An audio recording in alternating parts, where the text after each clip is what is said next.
What's up, everybody? You're watching another episode of the Iron Obsession podcast. I'm here once again with Dan Derryberry, co-host of the show. Tomorrow we will be joined again by Steve Gordon, but for now it's just going to be the two of us for a quick little episode here today. And I'm thinking that we're going to mainly talk about some blood markers, since me and him both had our blood work done recently, and what we do to keep things in range, and if things do get out of range, what we do to go about fixing them. So first things first, most of us who train hard are going to have liver enzymes elevated at some point during the year.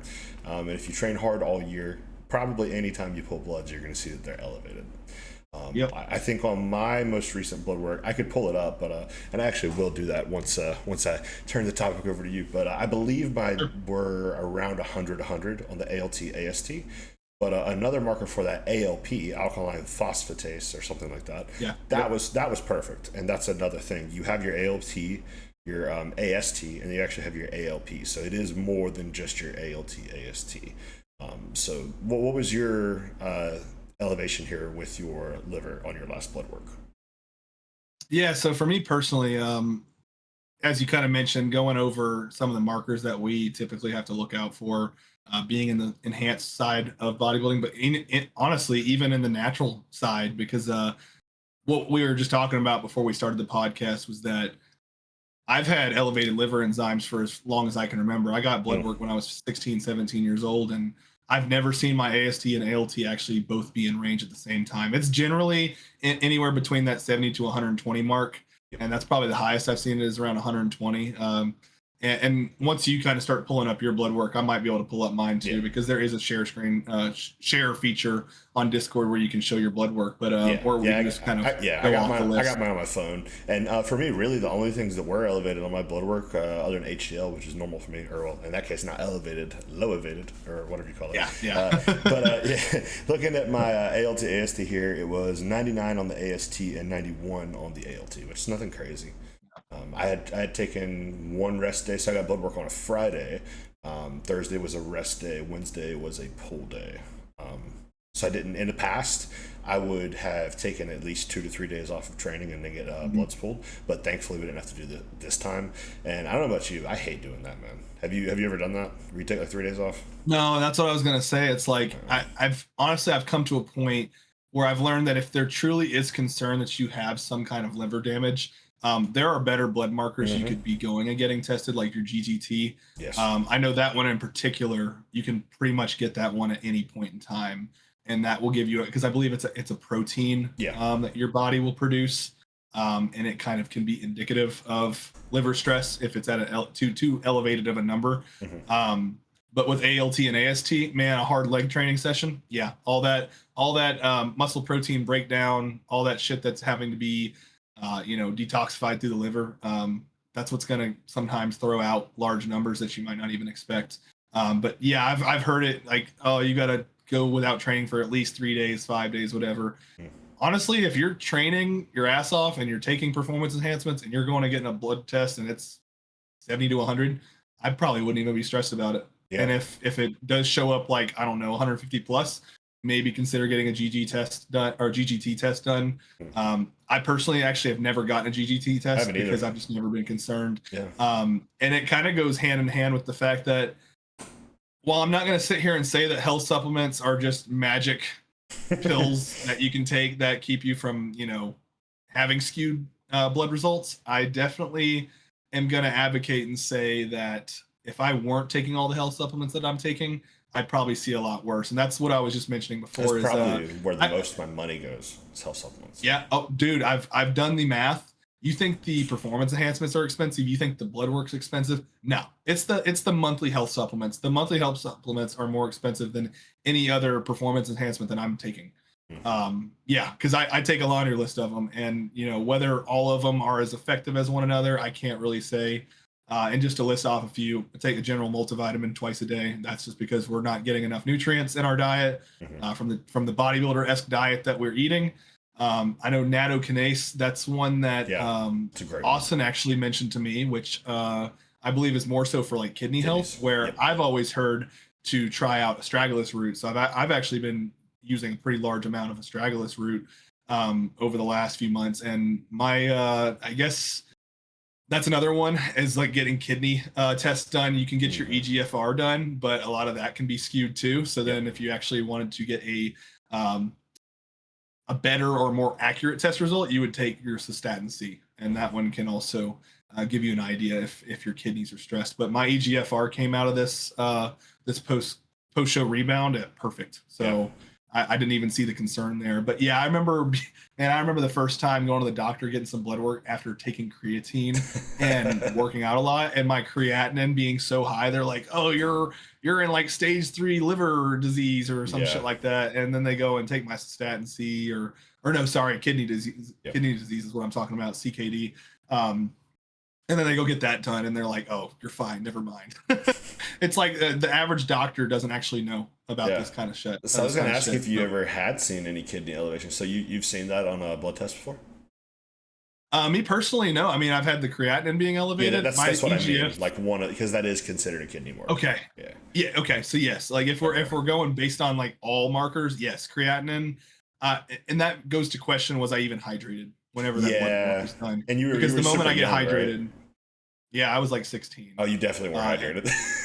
No, I mean, granted, I've been bodybuilding since I was 12, but my understanding of what all the important things were not as up to tune where they are now. Right? I don't know a single 16-year-old who's properly hydrated. Well, I'll go back in time, and there was actually a time where I hated. So this is like before artificial sweetened, like Mio or whatever, the water flavor. Before that was becoming prominent, I would drink probably a gallon worth of Gatorade. Oh wow. That was so. Remember, I told you I went through that phase of like I was almost like ketogenic with my diet. Then I went through a phase of like, oh, I can drink Gatorade because Gatorade fuels performance. So I would drink Gatorade all day long. There's no telling how many like sugar spikes I was probably drinking 500 grams of carbs worth of Gatorade at least. a day. I did that with we were talking about Rich Piana in our group chat earlier. I did that with EAAs because the All Day You May by Rich Piana. I would just drink. Now, which mind you, there's probably not many calories in that, but man, I would just be sipping on EAAs all day, thinking I'm gonna be Ronnie Coleman. This is the secret. I did that with BCAAs, and actually, I'm pretty sure I ended up getting headaches doing that. It might have been BCAAs. I'm fairly certain that branched-chain amino acids were giving me headaches because I was like overdosing on them. Huh. I didn't know any better. Possible. I mean, I'm assuming because like I remember like I correlated the two. I was like, "What the hell? I'm getting headaches out of nowhere." And I was like, maybe I shouldn't be taking 5 scoops of BCAA powder a day. Because I was trying to flavor my water, Dude, I was like 14 years old though. I had no clue. I had no clue what I was doing. But yeah, besides that, like my staples, if I were to like suggest to anybody who's just trying to kind of cross off all the boxes, fish oil, obviously I think any person for triglyceride, your overall cholesterol, 3 to 4 grams a day. Okay. I think 3 to 4 grams for any person would benefit them, whether you're male or female. Now, if we're going to get into the nitty gritty of like EPA versus DHA, I really can't specify on that. I know that there's a ratio that's more beneficial for women or men. As long as it has a combination of EPA and DHA in it, I don't think it's really going to harm you in any sense. I think it really can only help you.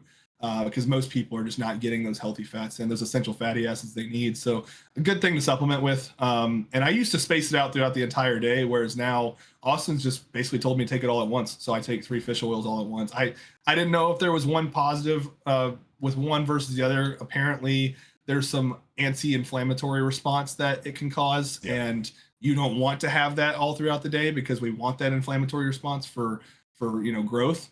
That's actually one of the stupid reasons why I refuse to like take ibuprofen. I've not taken ibuprofen in 10 years.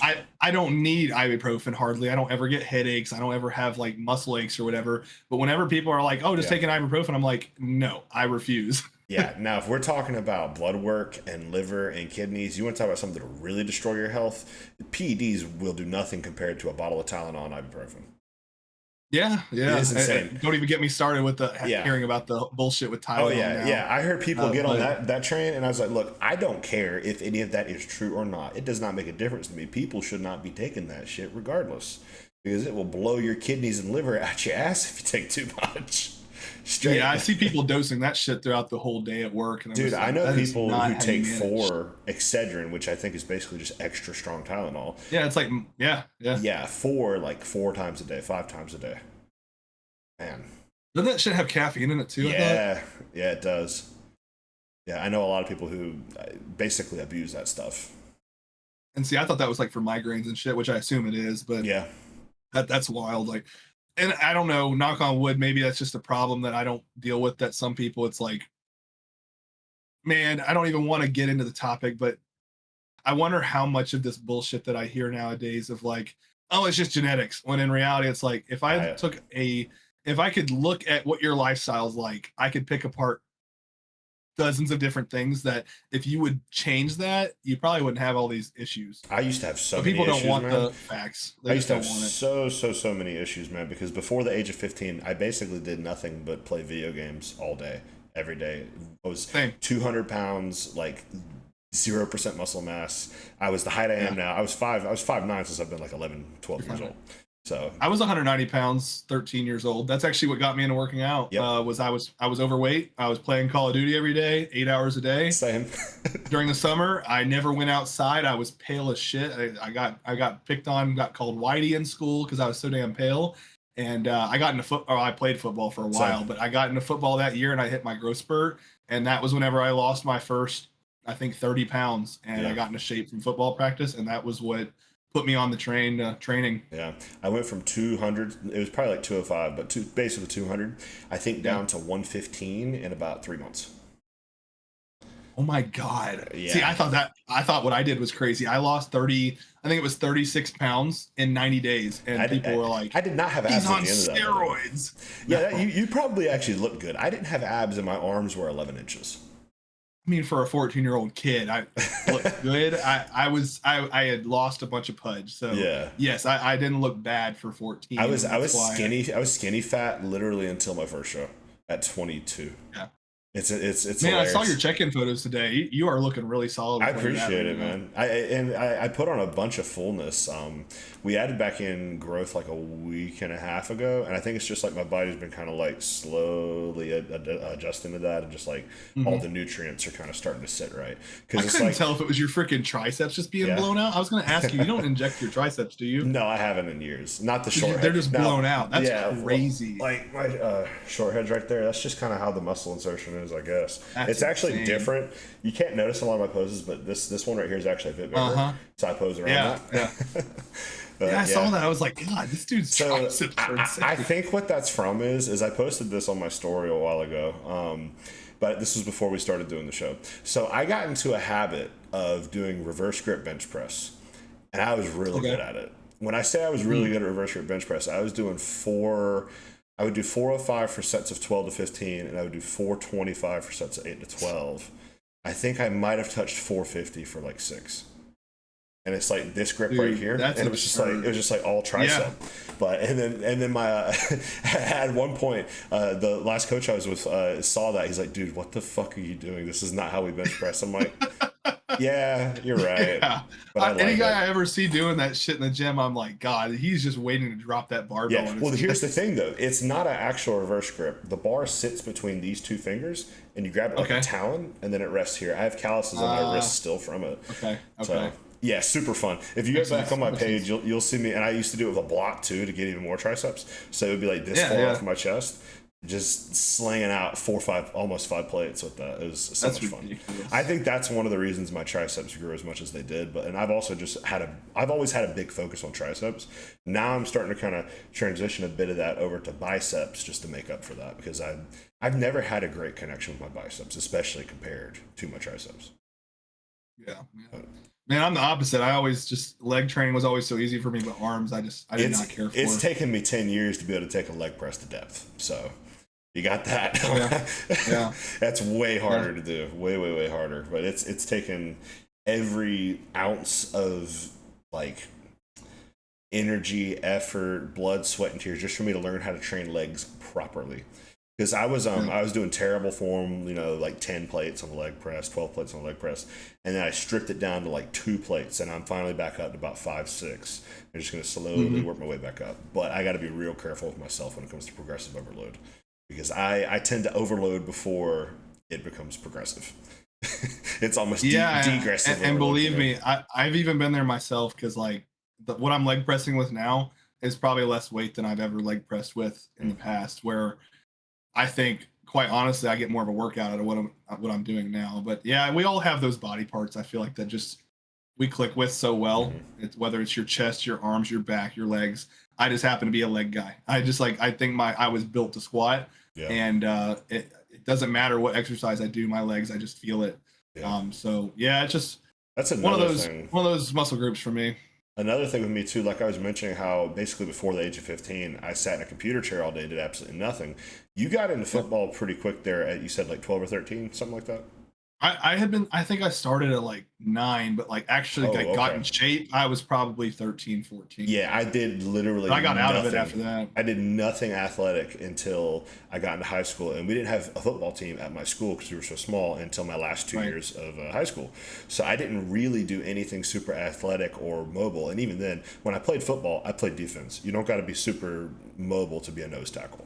So it's not an 8-man football. We were super small school, but I basically developed a lot of mobility issues. Like I swear, before the past couple of years, it was basically trying to watch like a old man workout. If you watch me work out, like I was so immobile, stiff. Like, and I do have this thing with my lower back. I think I've said it before, where like you have your spinal discs, right? Your spinal columns. Well, for me, I just have an additional one mutated. You have an additional one. Yeah.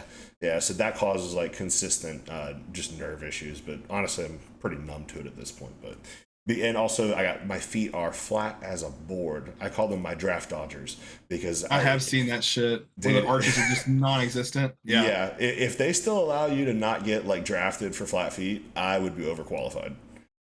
It's bad. It's very bad. Well, I hope that I have a reason to not get drafted. Oh yeah, the shit that's going on is just like, I don't want any part of it. Oh, absolutely. I don't want any part of it. Nothing better happened to me than when I stopped paying attention to politics. Exactly. I agree. I used to be so obsessed with that stuff, man. But I hate to be blissfully ignorant to something that seems really important in our lives, but it's like, what can I do to change it? You know, the bliss is worth the ignorance. And I think especially when it comes to something as mindset focused as bodybuilding, a lot of the times, if there's something negative, you just got to cut it. You cut it out. Yeah. If it doesn't, I think that's where I get it from. Yeah. If it doesn't serve, you get rid of it. You know, that's a selfish way to view the world sometimes, but in a lot of aspects of life, it can be necessary, especially in bodybuilding. I think just a successful goal in really any endeavor is going to require a certain amount of obsession and selfishness. Selfishness. But you have to learn how to harness that in a way to where it's not toxic, which has been the hardest part for me personally. But I think I'm finally starting to get there a little bit. It's still difficult, and that's was my stepping point into getting a coach. Was I just realized, like, man, this is just so hard on my relationship. So if I can make it any bit, even a little bit easier, I'm going to. So that's kind of where I'm at. And of course, just financially, it's kind of like it would be an excuse to say I can't afford it now. Whereas before it was like, yeah, I can't afford a coach. Like I can barely afford the sport as it is. So anyway, we got real off topic there from the bloodwork thing. I think you gave kind of your top ones there were basically like fish oil, TUDCA, nattokinase, Astragalus. I would say so. Natto I can't really speak for yet because I'm like I said, Austin had me switch to it. Now granted, I was taking Astragalus specifically. I feel like the capsules are dosed at 550 milligrams. And I was taking 2 in the morning and 2 at night. So it was around 2,200. I've done as high as 5 grams before in the past. Yeah, no, I've heard anywhere from like the 2 to 5 gram reference range. So I've been taking the low end. But once again, if I don't have any kidney markers that have stuck out, I'm just like, well, we're good then. So, but like for like the average person, I wouldn't even worry so much about taking stuff like that if you're just like on a budget. I really just the multivitamin for the overall health, the fish oil for cholesterol, your triglycerides. You could use TUDCA if you ever run like a oral kind of blast of sorts or cycle or whatever. But I only ever use TUDCA whenever I'm coming out, or like if I'm at the tail end of a prep and I used orals, I'll use Tutka as well. That's interesting. And I've only ever run 500 milligrams a day, but after I got my blood work, Austin, I guess he wants to see if we can get those liver enzymes lower. Yeah. So he's got me doubling up now. I'm doing 1,000 milligrams. I've done 1,000 before. So that's interesting. You don't stay on Tutka year round. You use it when you need it, basically. Yeah, because it's one of those things. If you don't have something that warrants it, it's because believe me, I'm that guy. I've taken things that really didn't even need, because your body wasn't, like, for example, berberine. Why am I running 1,500 milligrams of berberine whenever I'm in prep and I'm eating barely any carbs as is? I'm already assimilating the glucose and storing it the best that I can, and here I am taking 1,500 milligrams a day. And it's expensive. Because, well, I don't have exactly. I'm like, why am I using berberine like this and not just using Lantus or something? If I'm even going to take something to take some of the burden off of my in a prep situation, you're on a low day, you're probably waking up in the 70s on your blood sugar, especially with something like Reddit in play. And then on a high day, the idea is you have this super compensation effect from those low days to where you don't need the berberine or Lantus per se. Maybe if you're doing a lot of carbs, you wouldn't need the Lantus. Maybe you could do berberine on a high day, but in general, you shouldn't even need it. So I've been that guy. I've cut out so many useless supplements, man, and I had some of the best blood work I've ever had this past time around. Other than like the HDL and the liver enzymes, like my blood thickness markers, meaning hematocrit, hemoglobin, stuff like that, better than I've ever seen them. My kidneys were better than I had ever seen them. Everything was exceptional, basically, except for those liver markers and HDL. I think the rest of my lipids were pretty much fine as well. I think LDL could drop by like 10 points, but nothing crazy. So as far as what I would say, my reasoning, because I do like to run Tutka year round, my reasoning for keeping it in is it has shown to help with digestion a bit, because it is a bile acid. So I like to keep it in for that reason, not at 1,000 milligrams per se. I'm talking like 250 to 500, just the minimum effective dose. I like to do that also with NAC, just because it's an antioxidant, and I think with what we're doing, having a good amount of baseline antioxidants like NAC, vitamin C. The people are hit or miss about resveratrol. That's one I cut out recently. I didn't see a benefit from. Things like that. Those would be pretty baseline for me. For me, also, I always have to worry about my HDL, so I do stay on something like a citrus bergamot year round as well. I have used citrus actually. So that was another thing. So to list them all out, so I don't get on tangents on each one. NAC, I use NAC, so NAC. I've used CoQ10. I've seen people talk about ubiquinol. It's more effective, or rather more bioavailable, but man, is it fucking expensive. And I'm also not 50 years old, so I don't really see the necessity behind that. So I use CoQ10 at 200 milligrams a day, split twice. NAC, like I said, Tutka, I have considered, like you just mentioned, running it year round, but I do run NAC year round. Oh, okay. Other than that, though, I've used citrus bergamot, and I think that was dosed at 600 milligrams, I think, a capsule, and I was taking 3 a day. I just recently pulled it out. I was just taking it 3 times a day. That's a high dose. I believe that was the dose. I might be entirely wrong on that, because, man, there's just so many milligram this, you know what I'm saying, though. But within the range that was recommended, I think it was 1 to 3 capsules a day. So I was running the top end of it. Other than that, I have since switched to D3 plus K2. I was using vitamin D3, and I realized, especially being on night shift, I probably really need that shit. So I'm taking 10,000 IUs of that a day.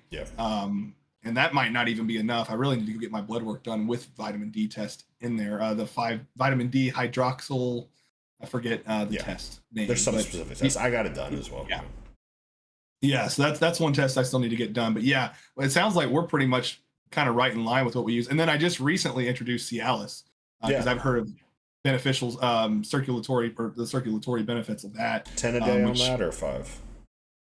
20 milligrams. Oh, So like, man, like, it's gotta be nice. I've heard Austin say that before, so I was almost going to say 20. Pumps are crazy on it. Yeah. Pumps are crazy on it. I just introduced it in the post-show rebound, so maybe the pumps are from the NPP and the extra carbs, sodium, and water and everything else. But man, some places that you look for Cialis, that shit is expensive. But we can. obviously we've discussed that off air, but you obviously know about the one source I get my growth from, and that's where I get my Cialis, and that shit's actually, dude, I got a year's worth for maybe $120. Yeah, so, and a lot of times, honestly, you can get a prescription for stuff like that fairly easily. And I believe I have a prescription for 10 a day. I think it's kind of hard to get a prescription for much higher than that, though. But I believe for 10 a day, I don't know if that's the one that I get for free or if I get my T4 for free, but I get one of them for free. I tried to get T4 from my doc, but I think where I messed up was I messaged him. I said, hey, I just got my blood work back, etc. My T4 is low. I don't know if that's a justified reasoning for getting T4, but I figured I'd mention it to you. But here's where I failed. I ended up saying, but the reason that it's low is because of the growth hormone. And he's like, well, I can't prescribe you anything that is being caused. Well, here's where I was like, that really doesn't make sense, though, because he prescribes me my telmisartan, right? And so his reasoning for prescribing me telmisartan is my abuse of androgens. And so it's like, okay, you're allowed to prescribe me a blood pressure medication because we got to keep that in control while I'm on androgens. But if I say, can you prescribe me T4 to negate the negative effects of growth hormone? He's like, we can't do that. I don't know. It's all medical practice. Is that a GP or endo? Oh, it's just a GP. Yeah, dude. I don't know why. GPs are terrified of T4. Really? Dude, I've had a GP tell me that on 100 micrograms of T4 that my heart was going to explode. I'm not kidding. Why? Because it increases resting heart rate? Yeah, which, by the way, at the time, my resting heart rate was probably 68. Oh, shit, really? That's ridiculous. Man, I don't know why, but GPs are morons when it comes to thyroid hormone. And they were like, well, you see your TSH is in the dumpster. I'm like, well, that might be because of exogenous thyroid use.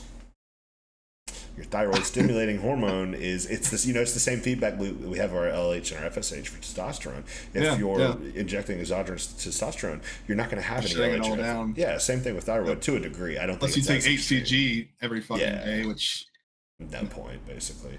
But oh my man, with GPs, I'm so glad to have found a good endocrinologist because it really does make a difference. But the price is also quite a bit different.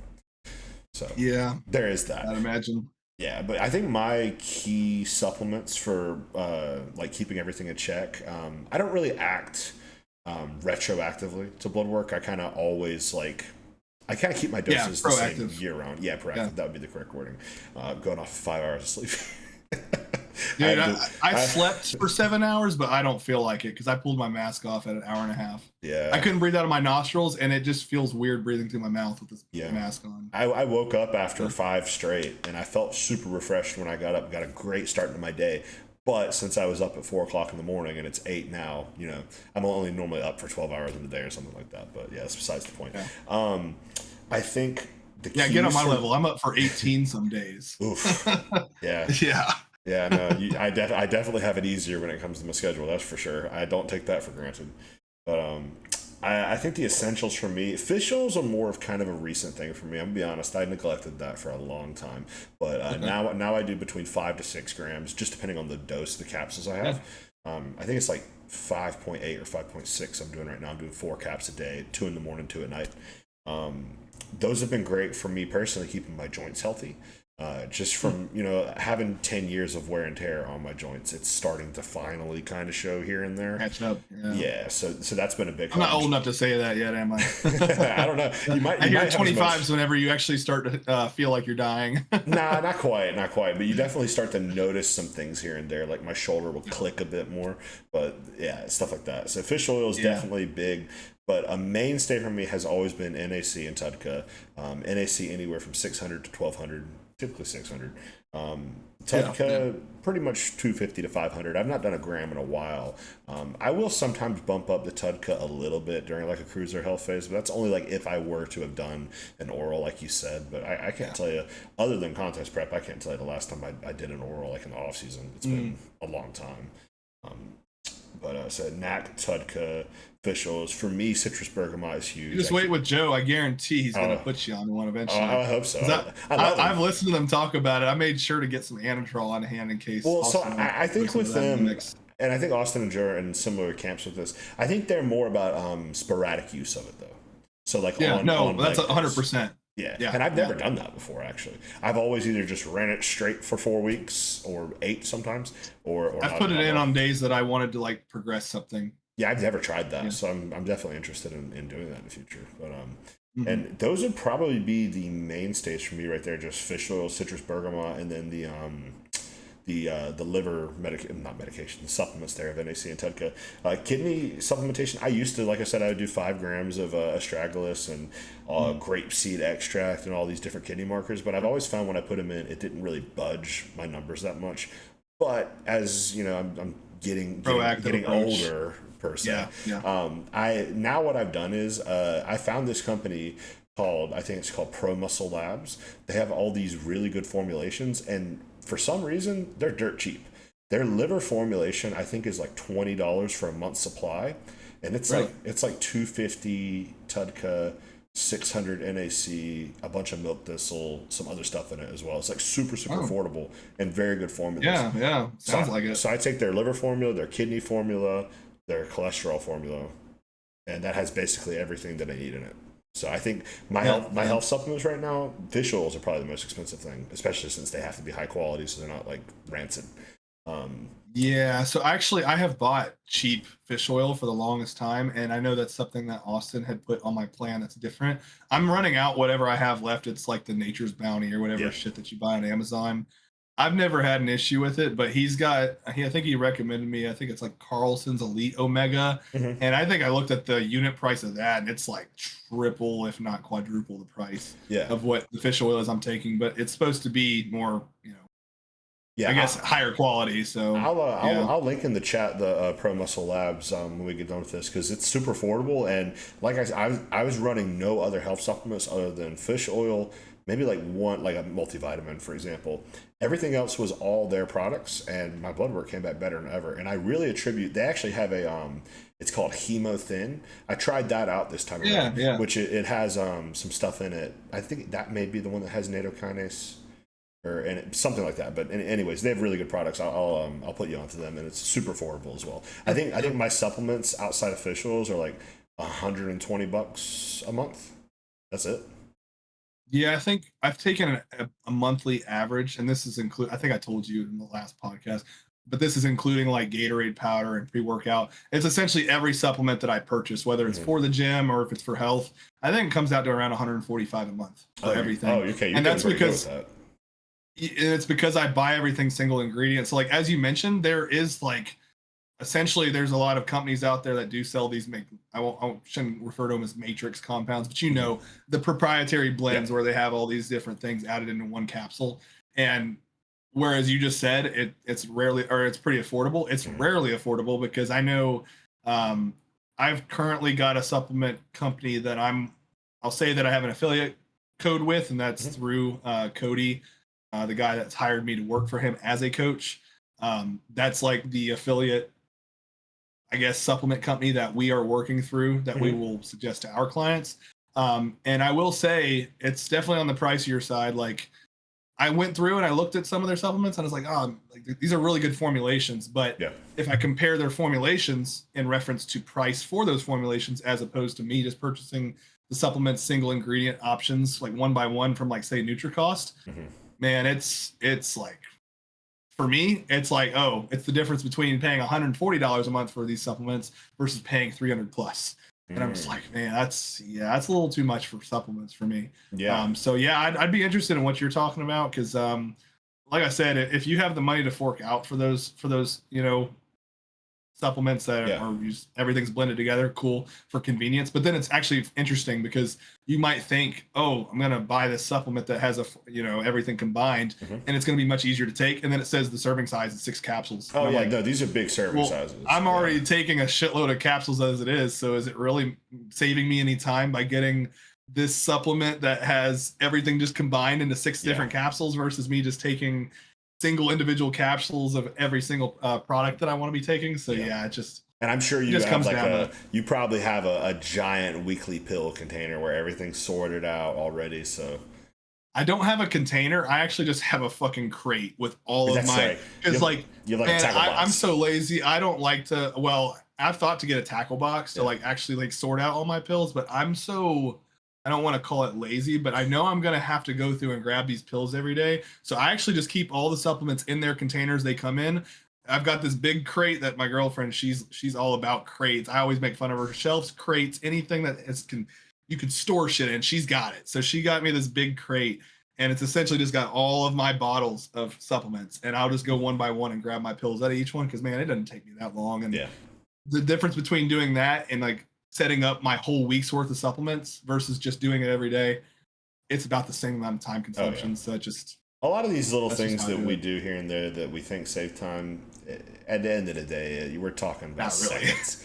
We're talking about seconds, and we probably waste just as much that time scrolling on Instagram or something, right? So yeah. It's like whenever you think of like time is money, there are times where I'm like, okay, this is a worthy investment of my time. Yep. Whereas then I'll think about, but how much fucking time am I wasting doing shit that the way it's like you can't sit here and talk about? Yeah, the way I look at it is you have a certain amount of productive hours within a day.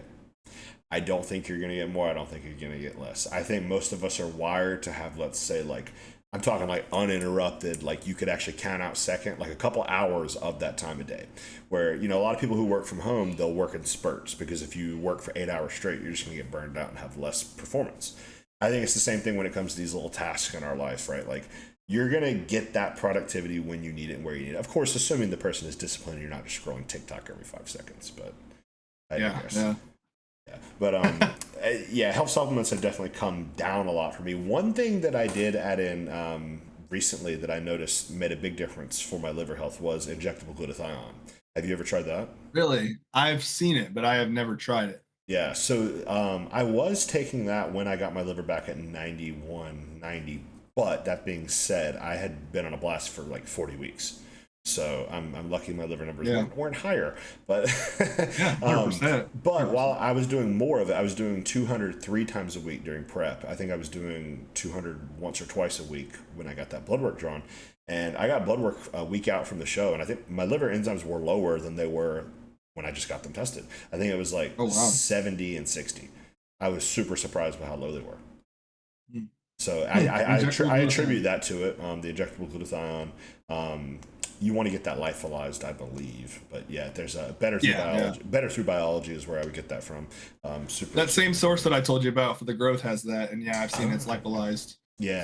I've never looked into it, but I think it's good stuff. But honestly, if it's one of those things, again, if you don't need it, why spend the money? And I'm kind of debating on if I want to continue it or not, because I was continuing to run it, and it's like, well, my liver still showed up as 90, 91, whatever the numbers were. So I'm probably going to drop it out. You have to assess. Yeah. I'll drop it out for a while, and then, assess my next blood work. And then based on that, I'll add it back in, or I won't add it back in. But I honestly think just, a lot of the times all we really need to do is just chill.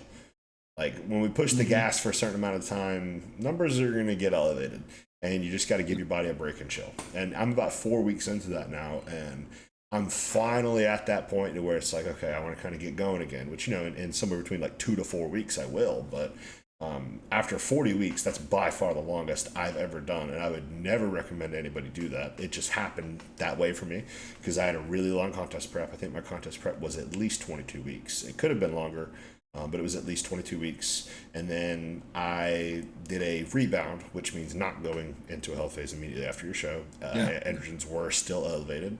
And that rebound ended up going on for a lot longer than I thought it would, just because of my situation with coaching and how that changed.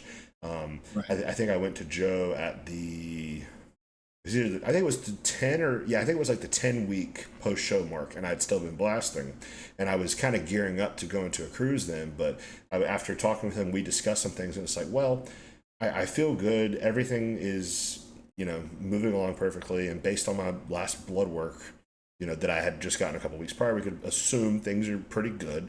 So we just decided, all right, let's just finish it out. If we're at 10 to 12, let's just take it to 16. Yeah.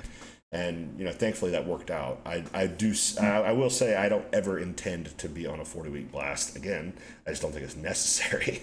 But I'd be lying. I'd be lying if I said it didn't work. I mean, 100%. 100%. Yeah. It worked pretty well. Yeah. I was able to get almost 2 rebounds out of it in a way, just from the prolonged exposure and titration, basically. But Yeah, I think that's. I don't think I've ever pushed hard enough. Like every time I ever thought that I was pushing really hard, you talk about the inflammatory response of just being in a push for so long. Yeah. I've never gotten blood work back where I was just like, holy shit, like I've just annihilated myself. I've got to, come down to a cruise. So and anytime honestly, I've come down, and I think my definition of a cruise is a lot different because when people hear cruise, that's a very subjective term in terms of like what really where you're at in your bodybuilding career, or rather your journey. And we won't even call it a career unless you're making money doing it, right? But the way I see it, it's like the more muscle you're holding on to, the more you're going to require to sustain while being in a cruise. Now, granted, if you're running a lot of growth with that, you could probably get away with a lot less androgen load. But I mean, at some point, you're now cruising on 400 plus milligrams of test. Yeah. If you're taking growth hormone. For me in the past, I was always a really low dose guy on the cruise. I would do 100 milligrams a week, and my test levels will come back at 1,000. So I was like, well, there's no need to increase it. But that being said, I would use a bunch of, and this has been one thing that's awesome about working with Joe is, I think me and you are both very frugal when it comes to this stuff. And I think, I don't know if I would say he's frugal, like he's going to spend the money where it's needed, but he's not going to put you on a whole bunch of bullshit you don't need. That's what I'm saying. He just experimented with IGF-LR3, and I believe he kind of was like, it's not worth the money, which is what I would agree with myself. In the past, I looked into it myself. Yeah, I would always do IGF-LR3 and DES and like growth secretagogues, stuff like that, because I wasn't doing growth in the past.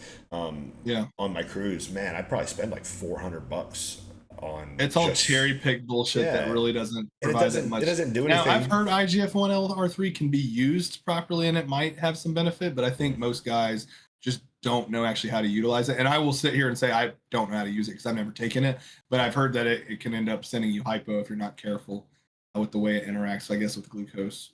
Yeah, I'm really resilient to like going hypo from anything, really. I don't know why that is, because like my blood sugar readings will be kind of normal, but like a big thing that I really do enjoy, I enjoy doing pre-workout insulin because I never feel bad from it. A lot of guys will take pre-workout Humalog and they're like, man, I can't do this. I feel like I'm going hypo. And, maybe in the past that was because I didn't train hard, but now I would say my training is finally at a point where I can say I train decently hard. And even doing that, I would do 9 IUs of Humalog pre-workout, not feel hypo. I've done that. Not feel hypo at all. I feel fine. I love it. Great pumps. It actually gives me better endurance. Like if I can do 12 reps on something normally with Humalog, I can do 15. It just seems like 100%. You can keep going and going and going. But yeah, like I think I've only ever gone hypo once in my life, and that's because I accidentally did an extra 20 units than I was supposed to because I like miscalculated. and even then, when I say hypo, I'm talking 20 is crazy. Yeah, but like I think when I say hypo, like my blood sugars were like 60 or 70, nothing crazy. Yeah, but believe me, I've gone hypo, and it's crazy how quick that hits you too, because like 70, you'll feel fine. As soon as you go into that 60 mark, all of a sudden you're in a cold sweat. I've had the tip of my tongue start to feel numb. I've been there, and it's not a good feeling. And that's why, for the average person, I don't advise Humalog at all. You've really got to know what the fuck you're doing with your body. And honestly, like for risk assessments purpose, you're taking maybe a unit per 20 grams of carbs at first, and then you might dial that down to, a unit per 10 grams. But that's like the most you should need, especially if you have a healthy pancreas, because you got to remember your pancreas is still going to produce some level of insulin on top of it. And then not only that, but then how long is that Humalog active in your system? So that's why whenever I would ever mess with Humalog, it was always on high days, and I would split it up between meals 1, 3, and 5. So it would give my body some time for that to actually like fully go through my system. And then at that point, it's like, well, you're doing it that frequently. Maybe just Lantus, right? Yeah, 100%. Yeah, and I think for most people, it kind of goes back hand in hand with what we were talking about earlier with berberine. Why am I not just using Lantus instead? And not only Lantus, but man, even metformin. I can get metformin for dirt fucking cheap compared to berberine. So here's another thing. I was doing a lot of metformin before I started working with Joe, and he cut it out completely because he's of the thought process, and I've come to agree with it, that I think retatrutide does basically everything that metformin does, but better, and no downsides. Because technically, with metformin working on the AMP kinase pathway, it could be catabolic in a sense. Again, I've heard Justin Harris say this is like a deck chair on the Titanic. It probably doesn't matter. An extra deck chair stacked on the Titanic is not going to make it sink any quicker, right? But if you're on a bunch of androgen stuff, is it going to matter? Probably not. But the argument then is, well, if that's a probably, but we have a definitely when it comes to Retta. We know that Retta is not catabolic. If anything, it could be anabolic. So I was doing as much. At least in our case, with how much we're eating. Shit, I don't even know how much metformin I was doing, man. I might have been doing like 3,000 milligrams or something. Jeez, absurd. No. It was 2. It was 2,000, not 3,000. Okay, I was gonna say because I know like 1,500 is like the top end for most people. Yeah. Well, I before Retta was a thing, you would hear a lot of guys who were pushing a lot of growth do as much as I've heard as high as 3,000 to 4,000. I believe it. I believe it. What they'll do is they'll do 1,500 of the extended release, and then like 1,000 of the instant release. Okay. Yeah. Or like 500, something like that. But yeah. I personally, I've never gotten a bad response from metformin. I don't get any of the GI distress, and if I do, it's like for a day when I first start taking it, and then I'm good. Mm-hmm. I feel like it was always a pretty positive drug for me, but I can tell you since removing it, I've noticed really no difference. I think Retta just does everything it does with better. Yeah. But like you said, it's dirt cheap. So if I had to choose between taking berberine or metformin, I'm going metformin all day. And if someone didn't have the funds for Retta, because I guess Retta, if you're not buying it in bulk, is pretty expensive. It can be, yeah. I would say same source. It's cheap there too. I would say metformin could work for somebody who we're talking like they're very budgeted down, like the bare essentials. I would argue the Retta is still worth it in that case, but I could still see a use for metformin for some people. But I think because Retta has other benefit too. Of course, exactly. It's not just going to be the insulin benefit, but also the lipid benefits that it has too. Which I can't speak for personally. Like I haven't seen my blood work become better having been on it, but really it's only because I started it during prep. So I'm almost wondering if it maybe blunted some of the damage that prep could have caused. Yeah. But also, I really didn't do anything that aggressively. I mean, besides running 700 milligrams of tests and Masteron being a neutral anabolic, I mean, it really doesn't have that much skewing. So I've heard you say that a few times with Masteron being a neutral anabolic. What does that mean to you, neutral anabolic? To me, it means that it's not necessarily. So, of course, Masteron's not really going to increase testosterone levels, right? But it's also not going to have any estrogenic side effects either. Okay. So you mean neutral really in terms of like side effect profile? Yeah. Okay. I really, it's probably the wrong way of terming it. And I will say that I've parroted that off of what I've heard Dr. Todd Lee say, because I like the way he put that. He was like, dude, it's just increasing overall androgen load. It's not leveraging androgens or anabolism. It's literally just increasing the amount of overall androgens that you're putting in your body. Meaning there's not going to be any estro conversion, but there's also not an increase in testosterone. It's just, in a sense, all it's going to do is maybe help with muscle growth. But when I say neutral, I mean it's maybe mild's a better term. Yeah. It's like the injectable version of Anavar. It's like when we talk about something that's like risk assessment wise, whenever it comes to like the damage it can have on your health, I feel like Anavar is one of those ones that really doesn't hurt you that much. Yeah, that's very fair. Same with Masteron. I will say with Masteron, it depends on the individual, right? Because so certain people process Primabol in a certain way, some people process Masteron in a certain way. For some people, Primo is a harsh AI, and then for some people, Mast is a harsh AI. Because I have heard people like Todd, and I think he does this on purpose. He kind of, for almost a comedic effect, will kind of be really dogmatic on certain things. I don't think he believes a lot of that. I think he just, he says it because it's hilarious, and I do appreciate that. But like for me, for example, Masteron is not a great AI, but it will still crush my lipids somehow. So I used to think in the past that most of the cholesterol damage from Masteron was due to its lipids or to its estrogen skewing, but that doesn't seem to be the case for me. Mind you, I was also on a gram test, but on a gram test of 500 Masteron, my estrogen, my E2 was 200 something. But clearly it's not much of an AI for me. Mind you, I had zero side effects. Here's the weird thing with that, because I'm if I remember correctly, he has pointed out, and I've even heard Paul Barnett say it because they kind of butted heads over that, is that a lot of people have it confused that they believe that Masteron is like an AI, No. Whereas in reality, Primo is more of an AI, and Masteron, the only benefit it really has for most people is it's actually more acts like a SERM.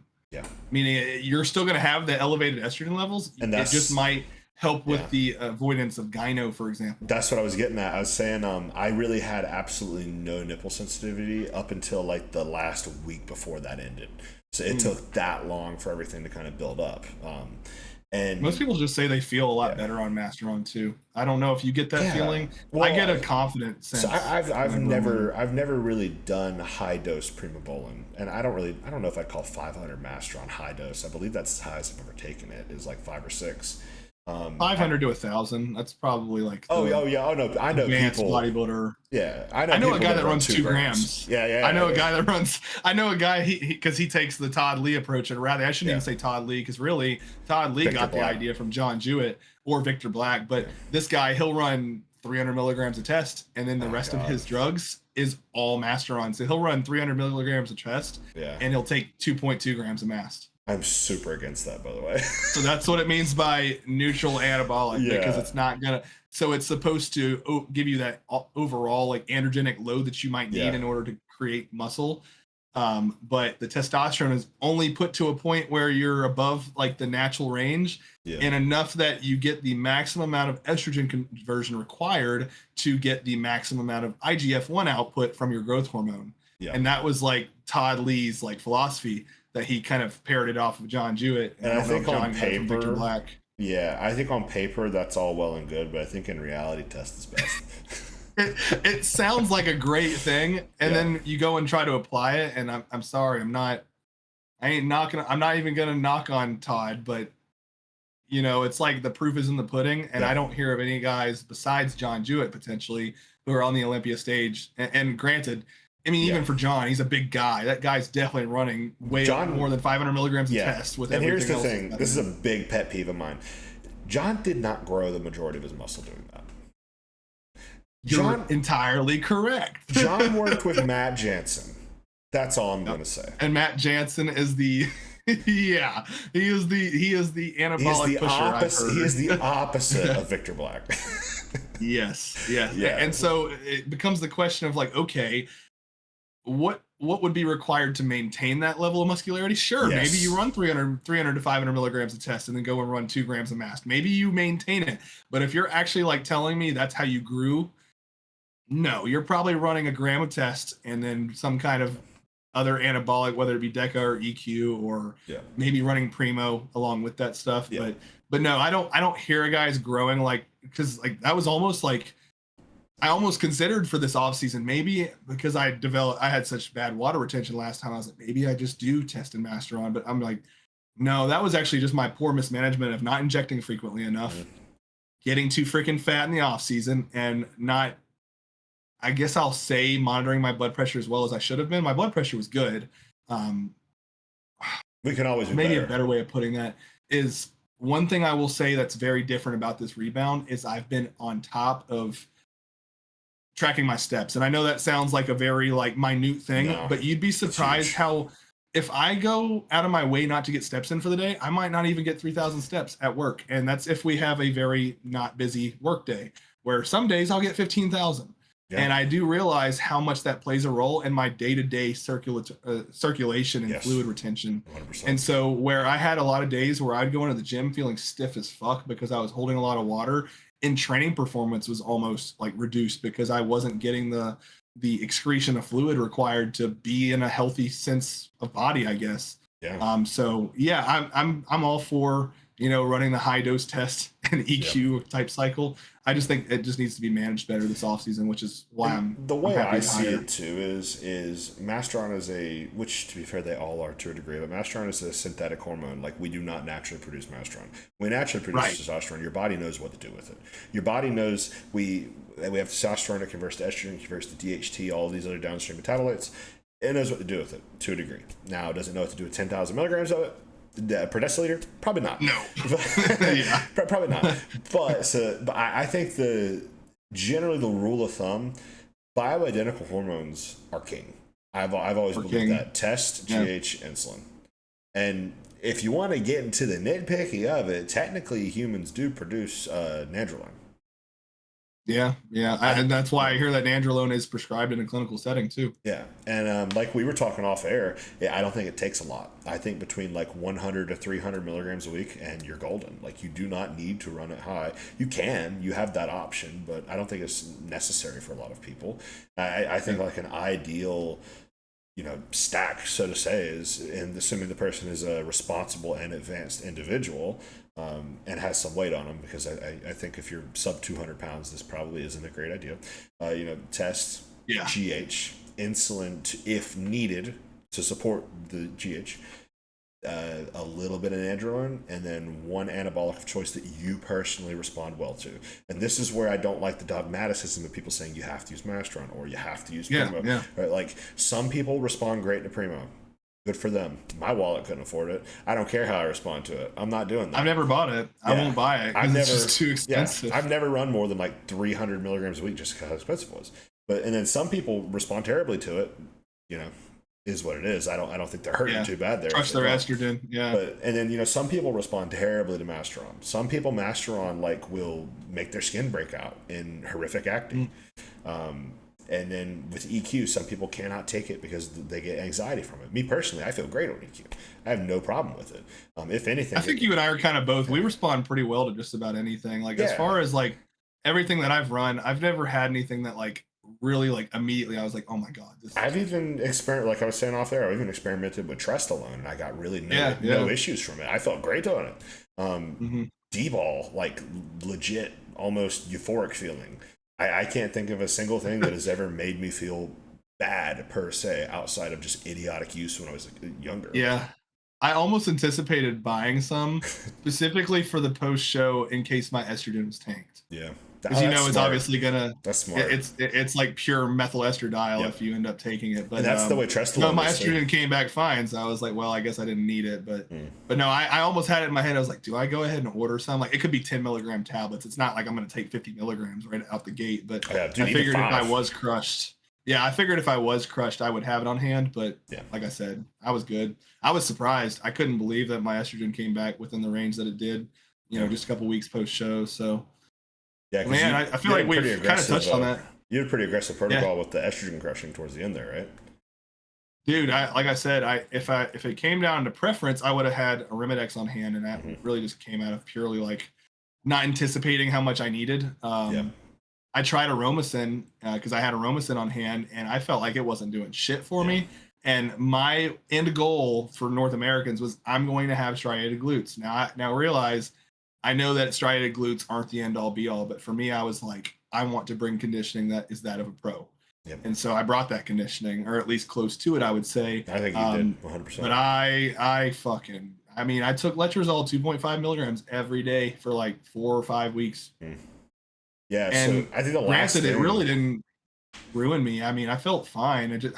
Fine is such a subjective word because I felt like shit at the end of prep. But if you told me was I unable to have sex drive? No, it wasn't like that. It was more so I just don't feel like it because I'm in the midst of prep right now. And I think that's kind of the last thing we can go into here. I think it's interesting because we both crushed estrogen recently, kind of compare and contrast how we felt on that. So you mentioned libido. It sounds like you recovered pretty quickly from the letrozole. For me, it took me, and I think a part of this was just because my body fat was not used to being, which again, I've said it before, I could have gotten in better shape. I should have gotten in better shape. Every time you diet down, you can get leaner. But for me, that was the best condition I had ever been in, I think, at a certain point. I think that the look on stage did not match that, but about 10 pounds prior to that was the best condition I'd ever gotten in. And I think that combined with the letrozole, I don't know if I was doing 2.5 or 2, but I was taking it every day, either 2 or 2.5. It took me 12 weeks post-show to get any form of libido back. God, that sounds awful. And I didn't realize it at the time because, like you said, it's not like nothing works. Everything's functioning. It's just like you mentally, it's just not on your mind ever. I think retatrutide has blunted that too. I don't know if you've kind of heard about that. Yeah, I've heard about that, but me personally, I haven't noticed that as much. Yeah, the personal anecdotes about the dopamine response, and I guess that kind of goes hand in hand with the food noise going away. But I've heard even people say it's helping with other addictions, whether it be smoking cigarettes, porn addiction, alcoholism. I hear people this retatrutide is not just helping me with, not eating like an idiot, but also, no longer, you know, performing these negative vices in my life. Right. Yeah. So yeah, it's a weird thing, but yeah, I noticed that my thought around sex drive in general is just different right now. And I don't know if that's because I'm still recovering from prep, or I if think it's you're like still being on so a dose of super. Retta. You're still in such amazing condition. That's a part of it. I do think at a certain point it sucks, but we do have to put some body fat back on, not just to feel better, but also for health to fully I'm restore. glad you say that, because like I know anybody coming out of prep, you I just start to hate feel it. fatter and fatter. And Oh, I'm looking dude, at yeah. myself and I'm like, oh yeah, like I look good in a shirt right now, but when I take it No, off, I'm like, you're still oh, I'm diced not up. peeled to the bone anymore. Yeah, no, you're still diced. I'm like, Such an unhealthy perception, I'm man. what? It is so unhealthy. I think I'm like 40 pounds above stage weight now. So imagine how I feel. That's how I felt last time. Yeah. Yeah. I Yeah. think I dropped close to 40 pounds for that show. Yeah. Yeah. 44 pounds, because I was 254 peak off season. I got down to 210. So Yeah, I think pounds. my peak weight before prep was 231, and I competed at 197, but I think my lowest weight was like 185. Or sorry, But I as you competed said, at 197, not 187.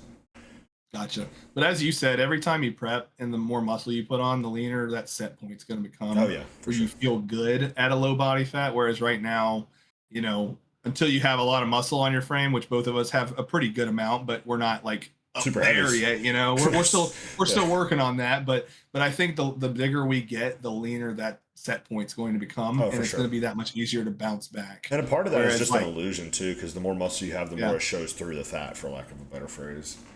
Yeah, 100%. Stretches the fat literally across the skin, kind of like saran wrap almost. Yeah. So, yeah. Another thing I noticed with crushed estrogen is my joints. Did you notice anything with that? My joints felt absolutely horrible until about. I always hear that, and I was like really concerned. Which, granted, I used 25 milligrams of Winstrol for 4 weeks. Every day. I used a lot 25. So yeah, I didn't use shit. Yeah. I thought to bump that up to 50. Now, granted, I had a different approach, and maybe this was a risky approach, because I really did like what I brought to Tennessee State, aside from that I wasn't stage conditioned for pro level, but I was happy with what I brought. I just thought my glutes weren't striated enough, right? You always look at where you could have improved. And at that point, I was like, yeah, my glutes need to be shredded. So during that, I didn't pull anything. I didn't change anything. I didn't peak hardly. I literally ate 600 grams of carbs for 3 days in a row, kept everything the exact same, and I didn't pull anything but growth 4 days out. So that was a pretty good look. And then I convinced myself, because everybody has a different approach to peaking for an actual show, like the show that you're actually going for. And some guys, they'll keep injectables all the way through. Some people will pull injectables 3 days out because they don't want the site reaction. Some people will pull them at 10 days out. I took the approach of pulling injectables at 10 days out, or sorry, I think it was 7 days out. I think I pulled growth at 10 days out, and I replaced the full androgenic load I was running. So what, 700 plus 800, so 1,500 milligrams total. Essentially all of it replaced with Winstrol. So I went from that 25 milligram Winstrol dose per day to 200 for a week. That makes me just feel, 1 week. That makes me feel a little bit better. Okay, because I was like, listen, believe me, I was like, that sounds ridiculous. But no, I did that. I'm taking an oral, so that way I'm not having site reactions, but I'm continuing to replace the androgenic load to keep training intensity high in the gym. Now, I have heard some guys splitting that up, so say that 200 milligrams, splitting it up and doing 100 milligrams of Winstrol and 100 milligrams of Anadrol. I did I've heard that. I did 150 Winstrol, 50 Anavar. That was what I did. Okay, Anavar or Anadrol? Anavar. Okay, gotcha. Yeah, because I have considered running Anavar too, but I think I tried Anavar once, and maybe I wasn't lean enough to see the benefits from it, but I did really like what Winstrol did. I think Winstrol does everything Anavar does, but better. I don't think I'll ever waste the money on. Besides the lipid skewing, but yes, 100%. And I would definitely say the only thing that I think that ended up happening that I didn't like was I lost the fullness. I think that's why I was so light. Because it can act as a sort of a diuretic. I forget the exact biochemical process, but there is some play of prolactin and diuresis when it comes to Winstrol. I don't remember the exact reasoning for that, but that is like a legit scientific thing where it is almost a mild diuretic for some people at least. Yeah, and not to mention compounding that, this is once again, it's like, why why fix what's not broken, right? And I was like, I'm gonna show up dry on show day. So I've heard the approach of just pulling water like the night before the show after drinking 2 gallons every day leading up to. And I wasn't worried about making weight. So I ended up doing all of that. And I took 3 shots of vodka because I was like, I'm gonna have crazy diuresis for this show. I want to be fucking dry. And then I'll worry about filling out a little bit tomorrow. I'll drink a little bit of water leading into the show. Yeah. But I honestly think that just flattened me out. Sure, I came on stage and I was conditioned. I think I got too caught up in condition though. And this is exactly why I say I want to have a coach next time, because he'll be able to sit there and say, you look fucking fine, dude. You don't need to be any fucking drier, or you're flattening the fuck out. Eat some food. Like I just, man, it's so hard because you constantly are looking at yourself and saying, this isn't good enough. And then you honestly just work yourself. And it's crazy because once again, this goes back to everybody kept on telling me you look better at Tennessee State. And I say everybody, I had a lot of people say that. Now in my head, I'm like, well, I still wasn't as crisp as I was at North Americans, but still the overall package I brought to Tennessee State, I honestly thought it looked better. Maybe it was the lighting, maybe it was the tan, because I think the spray tan person looked better. It's not just a conditioning show, it is a bodybuilding show, right? Yeah, yes. And so with all that being said though, that was a show where I didn't fucking really hardly do anything different. All I did was stress. Yeah, that's 100%. The key. I didn't do hardly anything. I didn't do hardly anything to peak for that show.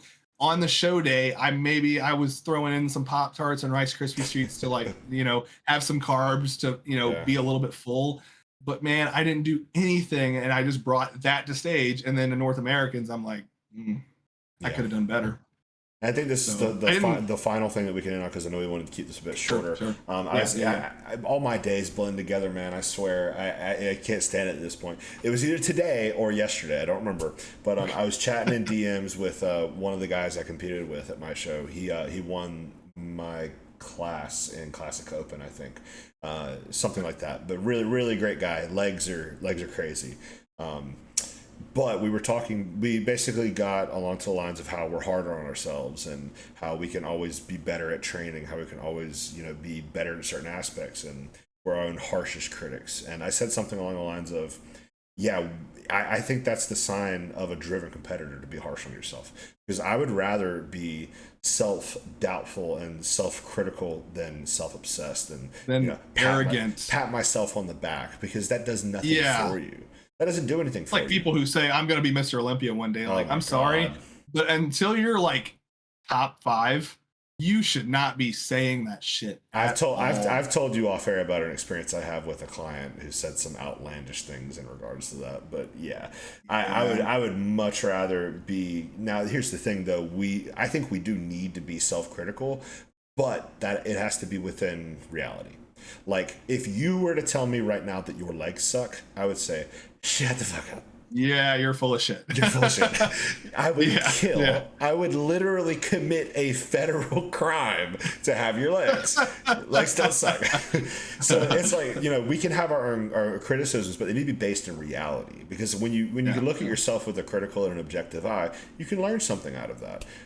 If I was complacent in my leg development, I would have never sought help from Joe, because my legs were growing doing everything wrong, but they're going to grow way more. Way better. So we can always look to improve and always get better. So I think we can be critical of ourselves, but we don't need to literally beat ourselves up over things.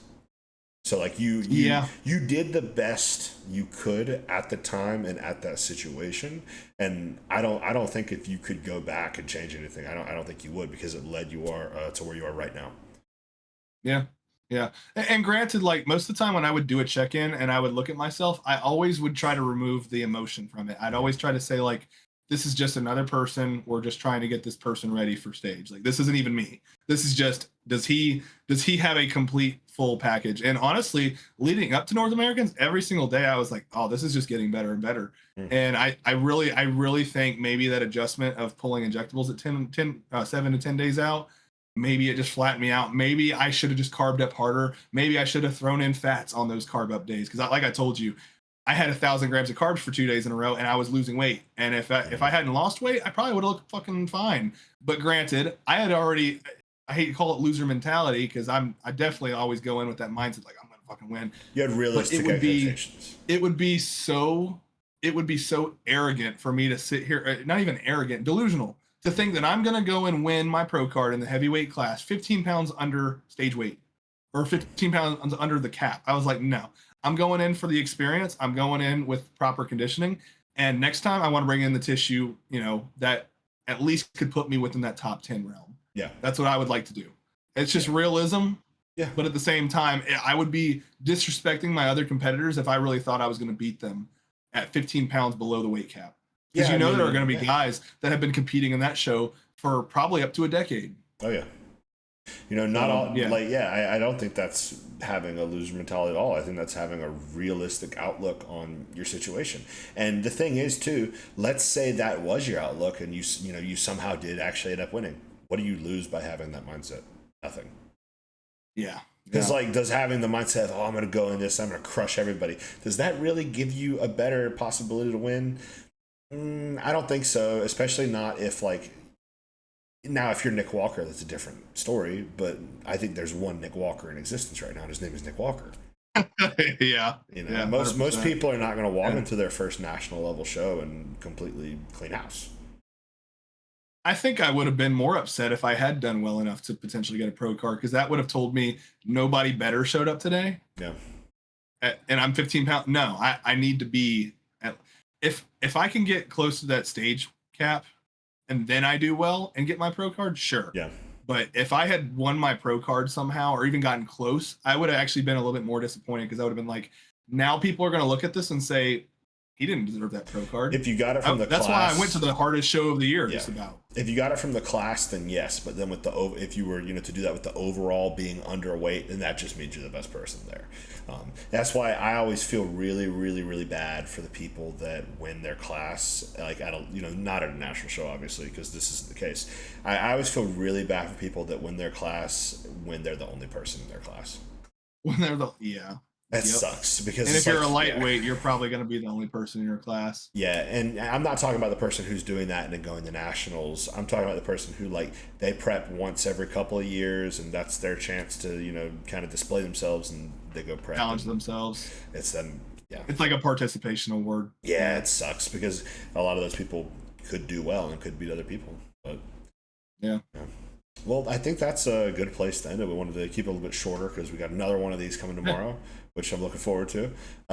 This one was super, super fun. I think that's it. Is there anything else you want to go over real quick?